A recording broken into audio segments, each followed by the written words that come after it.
नमस्कार प्रिय दर्शकों, एक बार फिर आपका स्वागत है। मित्रों, सबसे बड़ा धोखा कौन देता है? दर्शकों, हम कहानी शुरू करें इससे पहले अगर आप हमारे चैनल पर पहली बार आए हैं तो चैनल को सब्सक्राइब करें, बेल आइकन ऑन करें, अच्छे कमेंट किया करें ताकि हर आने वाले वीडियो का नोटिफिकेशन सबसे पहले आपको मिले और प्रिय दर्शकों आप उसका फायदा उठा सकें। तो शुरू करते हैं।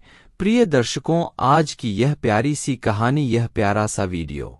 दर्शकों, प्राचीन समय की बात है। किसी नगर में एक वटवृक्ष पर तोता और मैना का जोड़ा अपना घोंसला बनाकर के रहता था। वह दोनों, तोता मैना, एक दूसरे से बड़ा प्रेम करते थे, एक दूसरे का बड़ा आदर सम्मान करते थे। प्रिय दर्शकों, तोता और मैना का जीवन बड़े ही सुख से कट रहा था। दोनों के जीवन में किसी प्रकार का कोई दुख नहीं था। प्रिय दर्शकों, एक दिन की बात है। मैना अपने पति तोता से कहती है कि पिया जी, मेरा आपसे एक प्रश्न है, क्या आप मुझे उसका उत्तर दे सकते हैं? तब तोता कहता है कि हे प्रिय, बताओ तुम्हारा क्या प्रश्न है, मैं पूरी कोशिश करूंगा उसका उत्तर देने की। तब मैना कहती है कि पिया जी, मेरा प्रश्न यह है कि जिंदगी में सबसे बड़ा धोखा कौन देता है? मैं यह जानना चाहती हूँ, क्या आप मुझे बता सकते हैं? तब तोता कहता है कि हे प्रिय, मैं तुम्हें इसका उत्तर एक कहानी के माध्यम से बताता हूँ, तुम इस कहानी को ध्यान से सुनना। दर्शकों, अब तोता अपनी कहानी प्रारंभ करता है।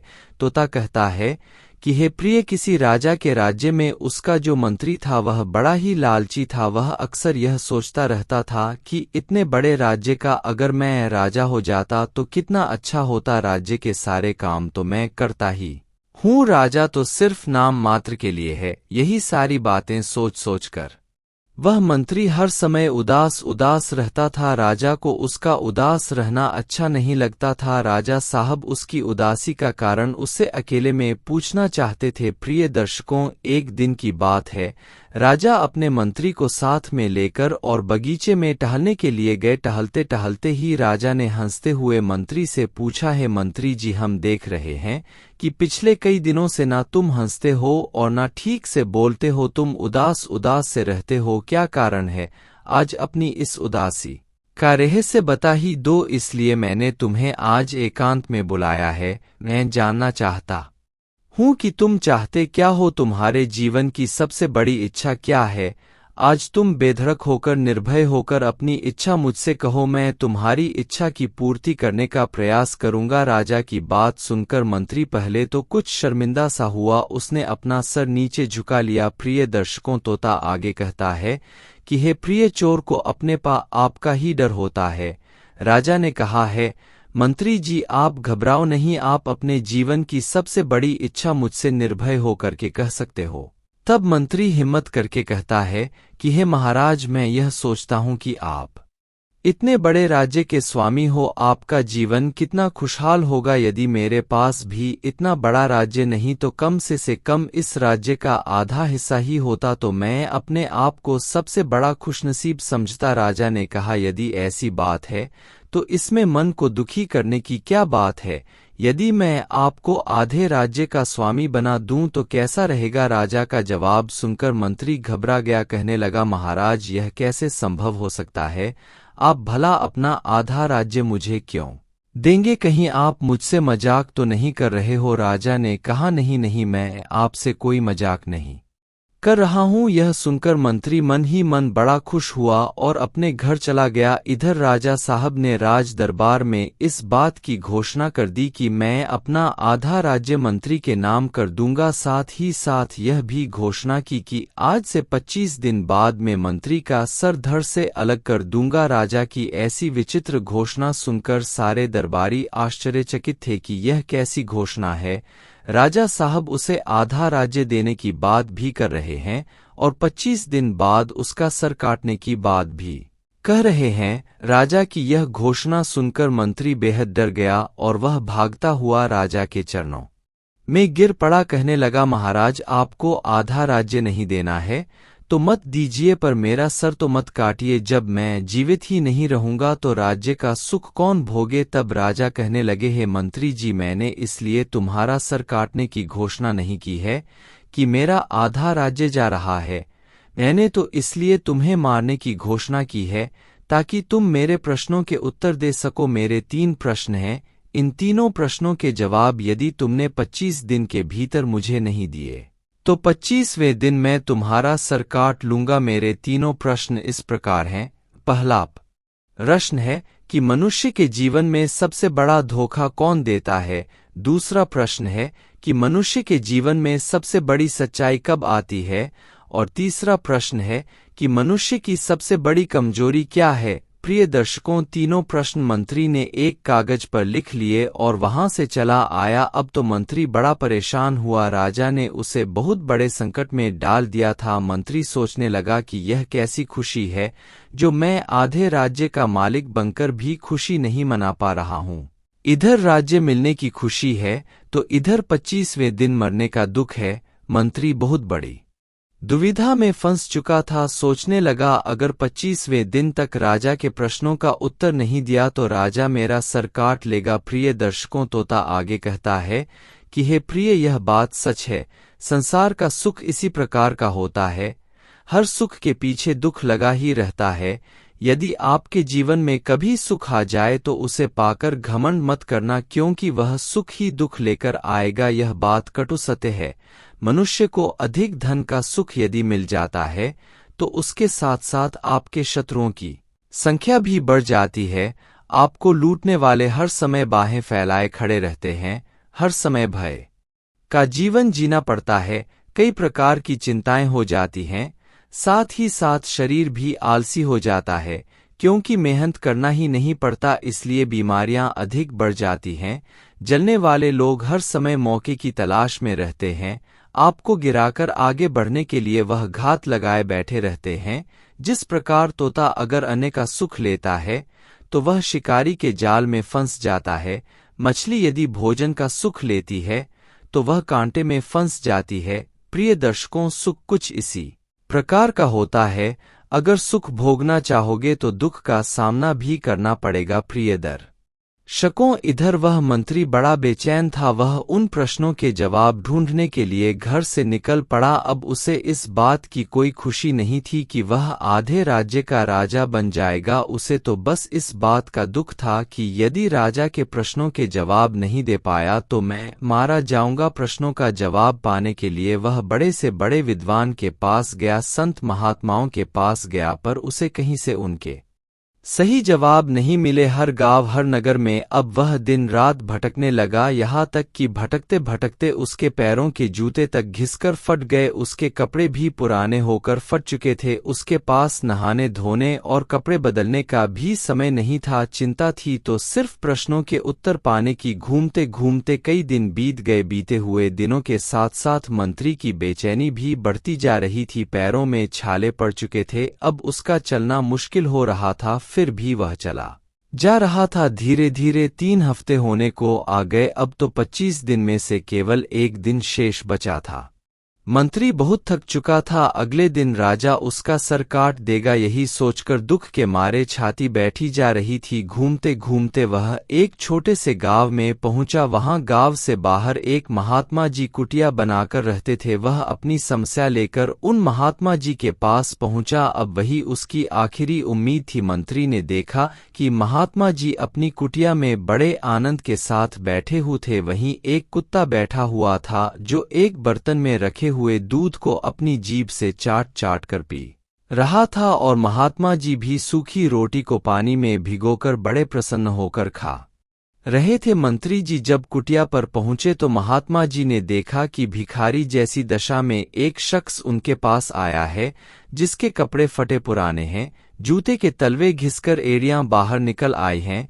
उस आदमी की बहुत ही दयनीय दशा थी। महात्मा जी ने उसको देखते ही कहा, आइए महाशय, आप बिल्कुल सही जगह आए हैं।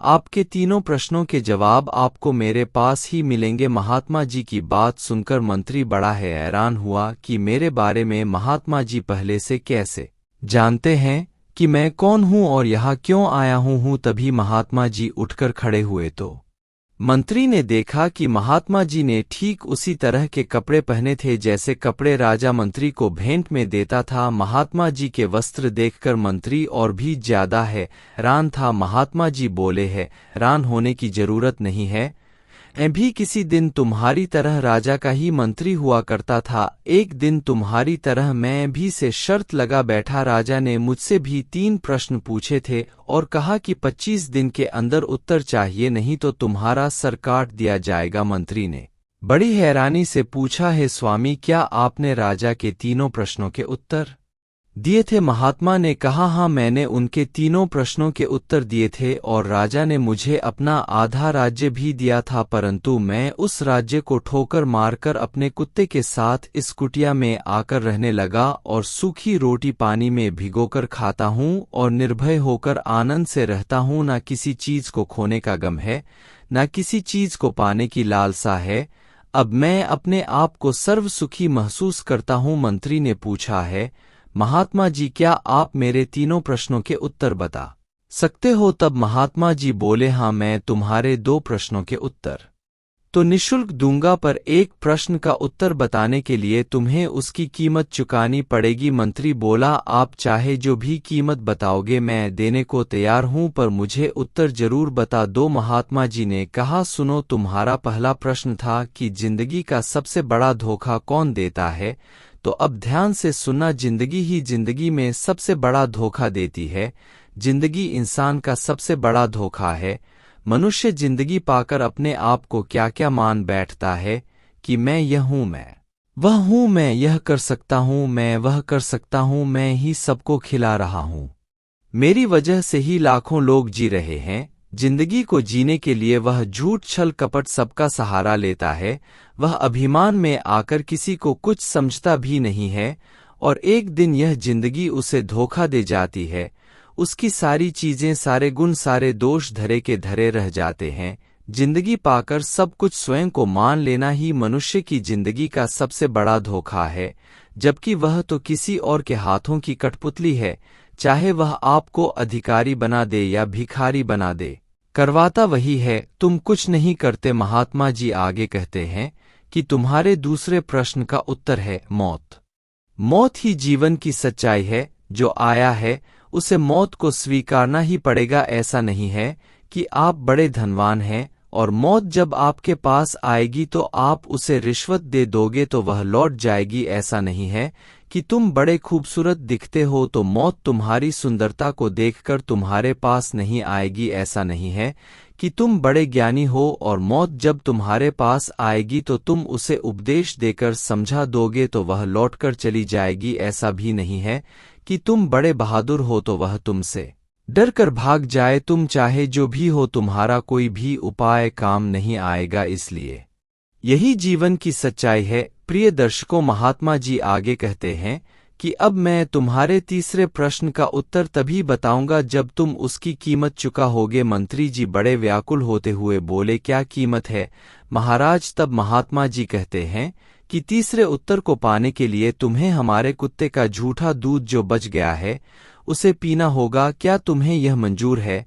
अब तो कुत्ते के झूठे दूध की बात सुनकर मंत्री जी एकदम से पीछे हट गए। कहने लगे, नहीं नहीं महात्मा जी, मैं मनुष्य हूं और कुत्ता एक अपवित्र प्राणी है, उसका झूठा दूध मैं कैसे पी सकता हूं? रहने दीजिए, मैं उस उत्तर को नहीं जानना चाहता। तब मंत्री को अगले दिन राजा के द्वारा सर काटने की बात याद आ गई। यह सोचकर वह डर गया। सोचने लगे, मरने से तो अच्छा है कि कुत्ते का झूठा दूध ही पी लूं। इतना सोचने के बाद मंत्री ने वह कुत्ते के झूठे दूध का बर्तन उठाया और पूरा दूध पी गए। दूध पीने के बाद कहने लगे, हे महात्मा जी, मैंने आपकी शर्त पूरी कर दी है, अब आप तीसरे प्रश्न का उत्तर बता दीजिए। महात्मा जी मुस्कुराते हुए बोले, तुम्हारे तीसरे प्रश्न का उत्तर यही है कि मजबूरी ही मनुष्य की सबसे बड़ी कमजोरी है। कोई राजा जब राजा होता है तो उसे छोटे छोटे कामों से घृणा होती है और जब वही राजा से भिखारी बन जाता है